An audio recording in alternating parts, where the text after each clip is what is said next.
দিকে দিকে একটা যুদ্ধর পরিস্থিতি তৈরি হলো, একটা যুদ্ধ বেঁধে গেল, যে যুদ্ধটার নাম জাঙ্গে জামাল, উটের যুদ্ধ। সেদিন থেকে যে মুসলমান আলাদা 60,000 মুসলমান শহীদ হয়েছিল। তারপরে কারবালার যুদ্ধ হয়েছিল, মুসলমানে। আজও কদিন আগে খবর নিয়ে দেখো, ইরান আর ইসরায়েলের যুদ্ধ হলো। এমন সময়তে ইরান কি করলো? ইসরায়েল আমেরিকা ইরানকে লক্ষ্য করে, শুনছো, আমেরিকা ইরানকে লক্ষ্য করে ইসরায়েলের সাফল্য নিয়ে ইরানে বোমা নিক্ষেপ করলো।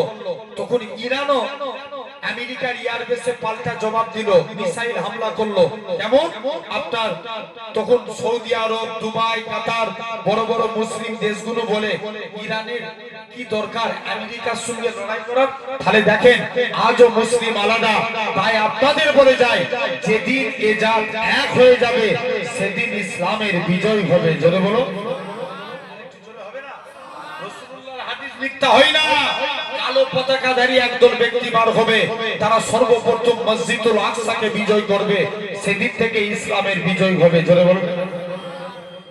আসেন ভাইরা, আপনারা তরুণেরা, আজকে সেই রাসূলুল্লাহ আমাদেরকে সেই ইসলামের প্রতি ফিরতে হবে। বলো ইনশাআল্লাহ। জোর করে বলো। আসেন আমরা নবীকে ভালোবাসতে চাই, রাজি আছি না? আল্লাহ আল্লাহ রাসূলের গোলাম হতে চাই। ভাই কারা নবীকে ভালোবাসেন আরেকবার কষ্ট দেবো, হাত তুলে দেখান। তাকবীর মারো, দাও নারে তাকবীর, আল্লাহু আকবার, নারে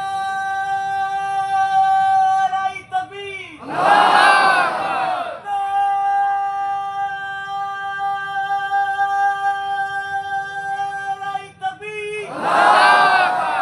আল্লাহু আল্লাহ কবুল করে না।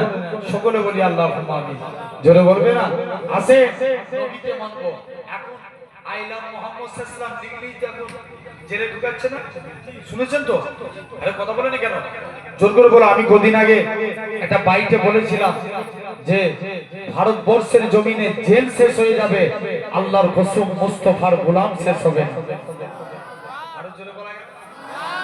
ব্যাপারে কেউ কথা বললে ছেড়ে দেয়া যাবে? আরো জোরে বলো না। ছাড়া মোটেও যাবে না, কারণ সবার ব্যাপারে মেনে নেওয়া যায়, মুস্তাফার ব্যাপারে ছাড় দেয়া যাবে না। আসেন একটা নাত বলতে বলে গেল, কারণ সময়ের দিকে লক্ষ্য করে একটু একবার দরুদ শরীফ আল্লাহুম্মা